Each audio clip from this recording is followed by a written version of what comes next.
Thank you very much. I'm gonna speak about the regional strategy that was behind for what Venezuela is suffering right now, because you may think that Venezuela is an isolated case, but it has a regional explanation. So the first thing I want to say is there are three ways in which Europe can contribute to end socialism and promote free markets in Latin America.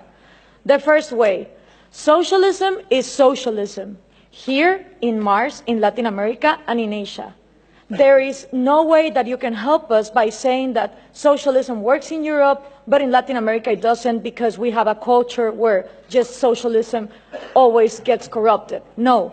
Socialism always leads to corruption, and first comes socialism and then corruption, because socialism gives absolute power. And what happens with absolute power? Well, absolute corruption.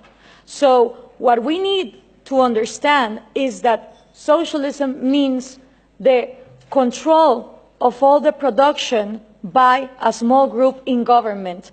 And that always leads to the same things: trade barriers, different rules giving privileges to some businessmen against other entrepreneurs that don't have those privileges, collectivism, crony capitalism, artificial oligopolies, insane labor regulations where the unions become way more exploitative to the employers than the people that are supposedly giving those jobs.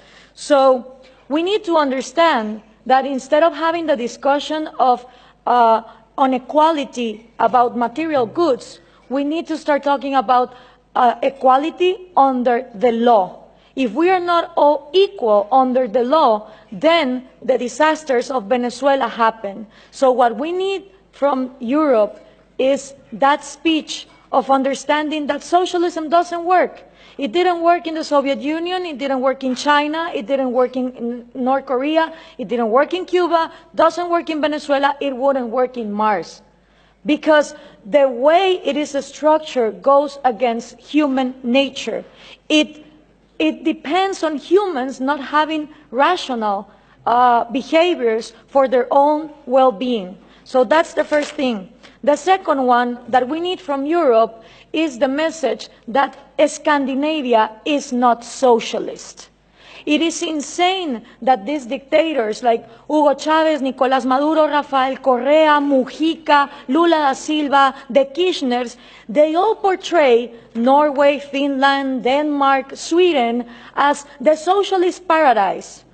And the worst thing of all is that if you ask 10 Latin American young people if Scandinavia is socialist, 9 of them will say you yes. And there are a lot of things that we should copy from Scandinavia, but socialism is not one of them. Scandinavia is always ranking on the top of the Index of Economic Freedom and Human Liberty that the Cato Institute is now measuring. So if there's one thing that we should copy from Scandinavia is property rights. It would be absolutely out of this planet to think that a Swedish major will wake up one morning and say, expropriate, nationalize your house. That just doesn't happen.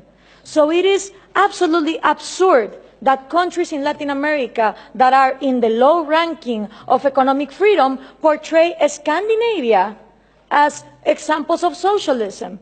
But you know why this happens? Because the mixing of information also comes from Europe. Why? Because there's also this obsession with giving us aid instead of giving us trade.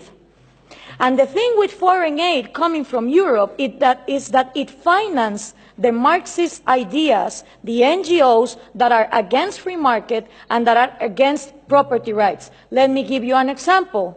Most of people in Finland and Norway have no idea that their taxes they pay go to foreign aid for a Guatemalan NGO that is led by an indigenous Marxist leader, Bernardo Caal, who uses that money to be against hydroelectric power.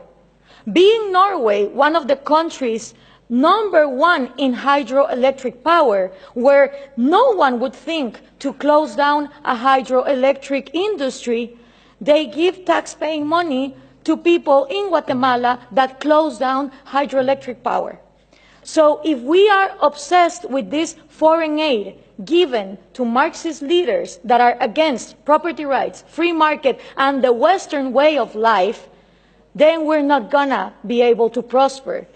And according to trade, the European Union is fixated that they should trade with Latin America in regions, in blocks. Well, that is just not possible, because the region that I come from, which is Central America, the 5 smallest countries of all our region, Guatemala, El Salvador, Nicaragua, Honduras, and Costa Rica, right now, 2 of them, Nicaragua and El Salvador, are ruled by socialism of the 21st century. So how can I negotiate as a bloc when I have 2 countries that are not willing to open to free trade? And for these 3 ways to work, you need to understand something about Latin America. I had 2 slides, 2 pictures, if we could put them on, please. The first thing is Latin America has always been ruled by dictators. Then Fidel Castro comes in, and he is successful in making a Marxist guerrilla. In the moment that Castro comes in and he makes a Marxist guerrilla, all the countries in Latin America start copying and pasting that model. You had Marxist guerrillas everywhere, Guatemala, Nicaragua, Peru, trying to do the same thing as Castro, financed by the Soviet Union and with the intelligence of Cuba. 1989 comes, the Soviet Union collapses, and the left Marxist wing of Latin America, the socialist sectors, they are in trouble, because now they don't have the money of the Soviet Union to keep on going with these violent guerrillas, but they still want to come to power. So what do? Well, Fidel Castro gathers together with Lula da Silva, and they form the first Forum of Sao Paulo. The Sao Paulo Forum is a parliament that every year gathers together to further on the socialist agenda.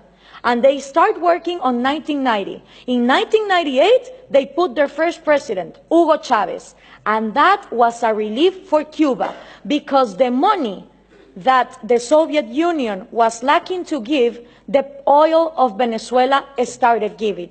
And now that the oil prices are coming down, they are hoping for Colombia to advance on the agenda to give FARC, the Marxist guerrilla drug dealer of Latin America, places in power. If this happens, we're going to have the first narco-socialist government, which will mean that the money of drugs, it's infinite. It doesn't depend on the market like oil, and then you have another socialism of maybe the 22nd century. So what we need to understand is this regional strategy is not only put in place in Venezuela, it has been put in place and tested in Brazil, Argentina, Chile, Uruguay, Nicaragua, El Salvador. And the places where they haven't governed, they have people who are waiting to come to power. When we understand this, we also understand that when the Berlin Wall fell, and communism was a thing of the past, in Latin America, we voted for the so-called neoliberal governments, the right-wing presidents that were going to open the market. These people gathered together in the Washington Consensus, and they promised that they would give us free market. What did they do? They privatized everything. They privatized electricity, trains, radio stations, but they didn't liberalize them. They gave them as oligopolies and monopolies to their peers, and this created crony capitalism. But for most of the population, the one to blame was free market. I don't know if we can now put the picture, please. For the people, what is needed to be blamed is free market, when free market has never existed in Latin America. So it's always blaming the government, but expecting more government to come in and solve the problem, like this picture shows here. So what happened then? People started voting for socialism of the 21st century because they were going to, fix the mess that this crony capitalists did in the 90s. Venezuela was going to be the promised land. Caracas was going to be the New York City of Latin America. So what happened? All these people get in power, Chavez, Lula, Correa, Evo Morales, and instead of finishing with the privileges, the crony capitalism, the oligarchies, they become even worse.